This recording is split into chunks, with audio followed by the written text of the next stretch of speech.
So dekat sini adalah barang daripada Pinduoduo dan yes, ini bukan barang biasa-biasa, yang ini adalah phone. Yes, saya baru beli iPhone 13 Pro dekat Pinduoduo dengan harga RM396. Saya ulang balik, iPhone 13 Pro RM396 dan kita akan tengok apa benda yang okey dan juga apa benda yang tak okey dekat phone ni. Nama saya daripada Pocket Socket, saya inilah unboxing phone iPhone Pinduoduo dengan harga bawah RM400. So let's go. So kalau katakan korang tak tahu, Pinduoduo adalah satu app yang macam Shopee dan juga Lazada di China. Dia adalah salah satu, boleh cakap sebagai macam tempat orang beli barang-barang China lump sum dan dihantar ke sini lah, ke Malaysia. Kompetitor dia adalah macam Alibaba, AliExpress dan juga Temu. Kalau katakan korang tengok kat sini, dia tulis kat sini iPhone 13 Pro Wi-Fi. So without further ado, kita akan unboxing terus lah. So saya dah ada saya punya gunting. So korang ni lah. Bear in mind, saya tunggu dalam sebulan macam tu. Saya beli bulan lepas dalam 20 hari bulan macam tu, saya tak ingat lah. Sampainya semalam, iaitu 7 hari bulan 8. So tak adalah sebulan, dia dalam 2-3 minggu macam tu je. So kita dah buka. So korang boleh tengok kat sini. So dalam tak ada, tak nampak lagi. So dia bagi diserap and then wrap lagi untuk make sure that barang semua okay. And then we have the phone itself. Kalau korang tengok kat sini, tolak tepi dulu. Saya tak boleh nak expect banyak sangat lah, sebab iPhone Pinduoduo ni ramai orang cakap yang dia tak elok, and also dia pun tak adalah nak expect banyak sangat sebab yang ni adalah China set. Kalau kata korang nak pakai ni as second phone, untuk korang rasa sendiri nak pakai iPhone, boleh lah. Untuk jadi main phone, saya tak rasa boleh, sebab nanti saya beritahu lah. So kat sini korang akan dapat casing, boleh tengok kat sini casing dia, and then kita dapat sekali dengan screen protector. Ini actually agak funny sebab untuk phone Pinduoduo korang dapat sekali dengan screen protector, yang tu adalah the big thing jugalah sebenarnya. And then the main character itself, the main show itself, iPhone 13 Pro. Tapi kenapa dia rasa macam, sekejap kita tepikan sikit tu. Okay, dia punya kamera bump dia ni, kamera size dia ni, dia macam kecil sikit tau. Saya tak tahulah, saya tak boleh confirmkan lah. Sebab kalau katakan korang tengok kat sini, iPhone 14 Pro Max dengan iPhone 13 Pro, bila tengok okey lah, adalah juga perbezaan dia sikit. Tapi saya tak tahu sebab saya dah lama tak pakai iPhone 13 Pro. Sebab tahun lepas saya pakai iPhone 13 Pro, saya upgrade jadi iPhone 14 Pro Max ni. So saya tak ingat sebenarnya dia punya the real size untuk kamera belakang ni lah. Boleh nampak kan? The first thing yang saya nampak adalah dia punya screen bump dia. Ya, kalau katakan korang nampak kat sini, screen bump dia agak dia terkeluar sikit dia punya screen daripada korang punya body macam tu lah. Yup, korang boleh nampak kat sini. Kalau korang nampak lah kat sini, rasa nampak kot semua tu lah. Tapi itulah, dia punya power button semua ada. Ni apa benda? Dia ada yang iPhone 16 punya feature tu. Tengok. Tapi tak punya risau, untuk performance nanti saya akan buat video lain. Ni just unboxing saja. Dia punya lightning port okey. Body dia actually agak scratchy kalau korang tengok kat sini. Ni first time saya pegang, so dia punya body pun dah tak nampak cantik sangat. So tak apa, jangan risau. Body dia ada SIM card slot, tapi kita tak boleh nak pakai SIM card. So the moment of truth, kita buka.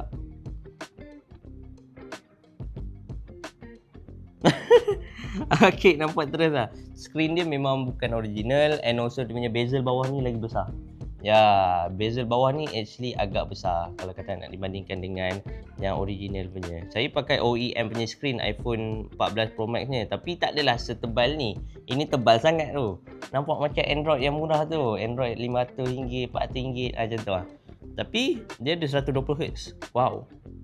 Sekejap. Apple Care about phone. 17.7. So bear in mind, kalau katakan korang beli iPhone dekat Pinduoduo, korang tak boleh nak update dia punya iOS. Phone ni akan lock sendiri sebab dia bypass. Yang ni actually iPhone bypass. So korang kena pakai apa yang dia bagilah. So sekarang saya dapat iOS 17.7. Korang boleh tengok kat sini 17.7 tau. So boleh still pakai lagi untuk tengok TikTok, untuk semua tu. Tapi korang tak dapat feature yang lebih lah semua tu. Sekejap, saya nak kena cari cara untuk tukar bahasa. Sekejap So kita cari dulu macam mana nak ni. How to... Untuk first impression saya boleh cakap memang okey. Untuk harga RM400, korang tak nak expect apa-apa. Screen dia je lah yang buatkan saya terkejut. Bezel dia besar. Ni, okey, jumpa. So, kita ambil ni, kita pusingkan. Then proceed. So, setting language. Sekejap. Dapat. Yeay. Okay, thank you. Oh, dia tak support ni lah. Dia tak support 5G. Kita masuk dulu Wi-Fi. Tengok dulu. Okay ke tak. Responsif lah. Sebenarnya dia punya screen ni. Walaupun dia screen yang bukannya yang original. Battery unknown part. Display unknown part. Camera unknown part. Boleh tengok kat sini. Saya tak boleh nak install Apple punya iCloud sebab saya tak buat iCloud yang lain. Sebab saya tak nak pakai iCloud saya. Sebab saya takut nanti kan itu juga kena bypass ataupun kena block semua tu. So nanti saya akan buat account baru.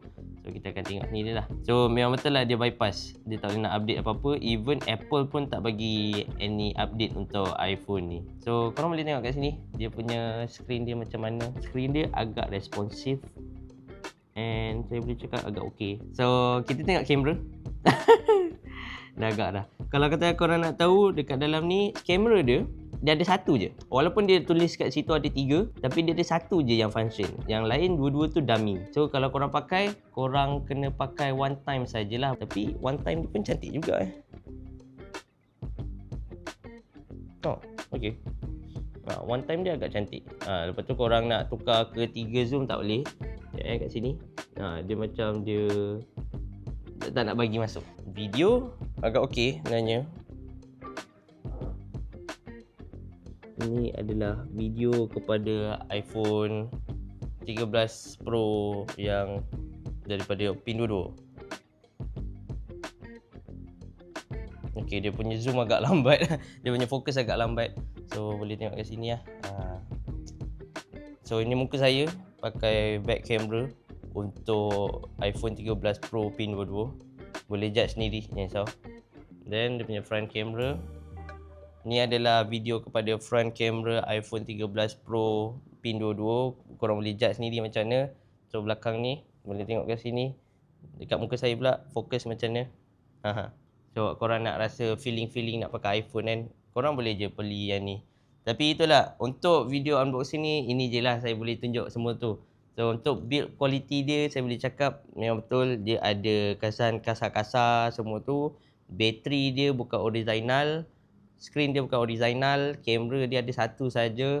Korang boleh dapatkan ni dengan harga RM400 kalau kata korang nak belilah. Take the risk and korang boleh dapat yang ni lah. So itu saja untuk hari ni. So kalau kata korang suka video unboxing ni, jangan lupa untuk leave like, share dan juga komen. Komen kat bawah ni or even stay tune untuk dia punya quality test, untuk camera test, performance test. Nanti saya akan buat pada masa yang akan datang. So itu saja untuk hari ni. Nama saya daripada Pocket Socket. Ini adalah iPhone 13 Pro pin 22. Assalamualaikum dan bye-bye. So itu saja untuk hari ni. Nama saya daripada Pocket Socket. Ini adalah iPhone 13 Pro pin 22. Assalamualaikum dan bye-bye. So itu saja untuk hari ni. So kalau kata korang suka video unboxing ni, jangan lupa untuk leave like, share dan juga komen.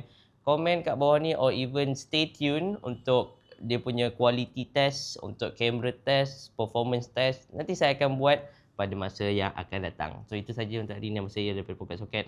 Ini adalah iPhone 13 Pro pin 22. Assalamualaikum dan bye-bye.